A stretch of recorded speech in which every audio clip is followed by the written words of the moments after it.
Now we are going to learn about the electron transport chain.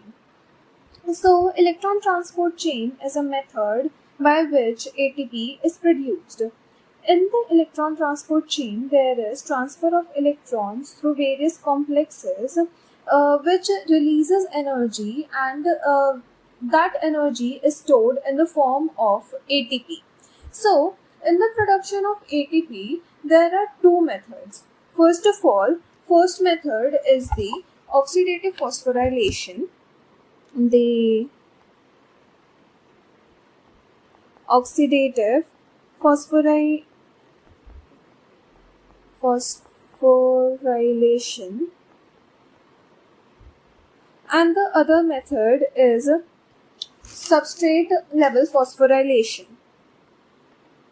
Substrate level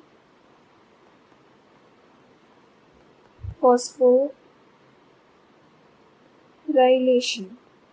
What do we mean by these two terms? The oxidative phosphorylation means when there is flow of electrons is coupled with the ATP production. That is, there will be flow of electrons which will release energy which will be stored in the form of ATP, which occurs in the electron transport chain.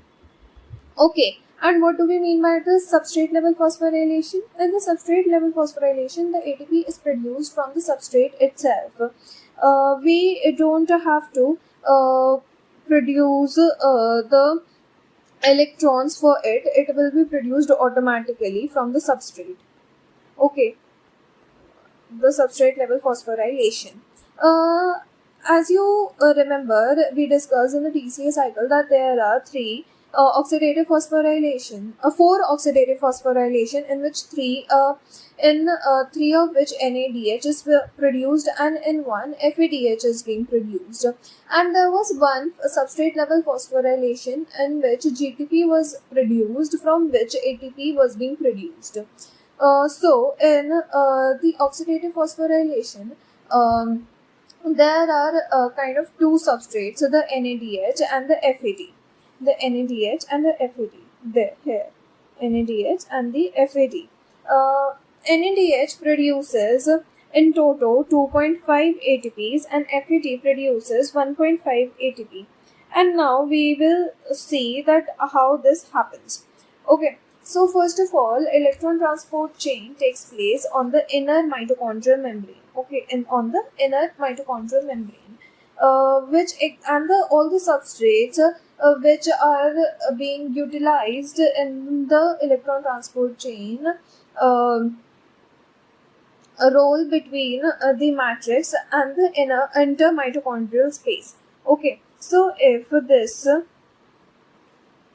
this is your mitochondria, and this is the outer mitochondrial membrane, and this is the inner mitochondrial membrane.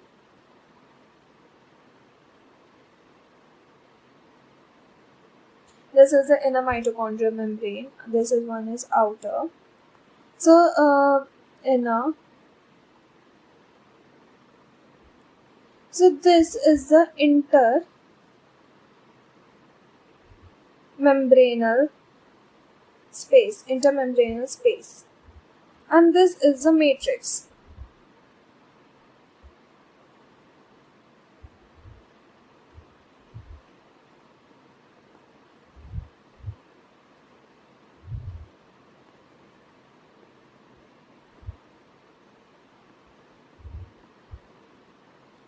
And this is the matrix here. Okay, so the electron transport chain runs here. It oscillates between the matrix, the inner mitochondrial membrane, and the intermembranous space. Okay, so now we will look at the electron transport chain proper. The electron transport chain consists of 5 complexes. Complex 1, this is complex 2, 3, then 4, and then 5.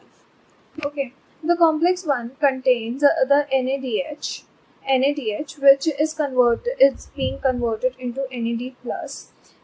From the NADH, there is transfer of 2 electrons, which is taken up by the FMN. From here, the electrons go to FeS, then from here to the ubiquitin, then from UQH2, then from UQH2 it will go to the complex 3 to the cytochrome B. From cytochrome B, it is again taken up by the ferrous sulfide FeS, then to the cytochrome C1, and from the cytochrome C1 it will pass on to cytochrome C, and then the cytochrome C it is mobile, and it will automatically go to the complex 4 where it is taken up by the copper A, and from the copper A it will be taken up by the cytochrome A, then cytochrome A3, then copper B, and from copper B it will be taken up by the O2. It will be taken up by the O2, which will ultimately produce the H2O. Okay. So the final acceptor of the electron in the electron transport chain is the O2. O2 is the final acceptor of the electron. Final acceptor. Then if we look at the FAD, from the FAD the electrons will be given to the FeS, which will go to the ubiquitin again, then ubiquitin H2, similar as it was being transferred from NADH. Similarly, from the FAD, ubiquitin, then UQH2, then again to the complex 3. Same will happen again, cytochrome B, FeS, and cytochrome C1. Then cytochrome C, which is mobile, and it will go to the complex 4, and all the process will be the same. Okay, so after this, we will look at the protons produced. NADH in the complex 1 will give 4 H plus ions, and then in the complex 3 as well, it will give 4 H plus ions. Okay, in the complex 3 as well. Then here in the complex 4, it will give 2 hydrogen ions. Okay, 2 hydrogen ions. So in total, NADH will give 4 plus 4 plus 2, total of 10 H plus. Okay. And if we look at the FAD, it will only give hydrogen ions here and here. That is 4 here and 2 here. 4 here and 2 here. So total of 6 H plus. And we know that 4 H plus give 1 ATP. 4 H plus give 1 ATP. So 10 H plus will give 2.5 ATP and 6 H plus will give 1.5 ATP. So that's how NADH gives 2.5 ATPs and FADH gives 1.5 ATP. Okay. If we will learn about the complexes proper. So complex 1 is the NADH dehydrogenase, which is reduce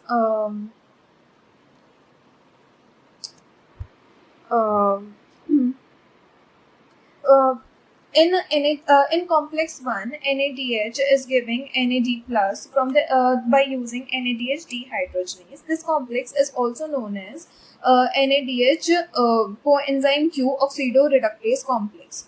Okay, here NADH coenzyme Q oxidoreductase complex. Then if we look at the complex 2, which is the complex of FAD, here the enzyme is the succinate dehydrogenase from which is producing succinate from which is producing fumarate from succinate, as we saw in the TCA cycle. Similarly, here also succinate is producing fumarate, which is producing FAD.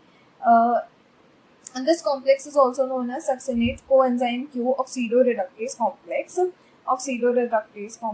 Then complex 3, since in the complex 3, cytochrome B and cytochrome C1 are being used. This complex is also known as cytochrome B C1 complex, and it is also known as coenzyme Q cytochrome C oxidoreductase. Coenzyme Q cytochrome C oxidoreductase. Then complex 4 is also known as cytochrome C oxidase. In this complex, oxygen plus two hydrogen ions are utilizing the electrons and producing the water. Then all these electrons will go to the then all these protons which are produced will go to the complex 5, which is composed of ATP synthase, which has two units, F0 and F1. F1 is the actual ATP synthase which produces ATP from the ADP. Okay, complex 5 is the ATP synthase which is actually producing the ATP. As I told you that 4 hydrogen ions produce one ATP. 4 hydrogen ions produce 1 ATP. So that's how the electron transport chain governs the production of the ATP by the oxidative phosphorylation. Okay.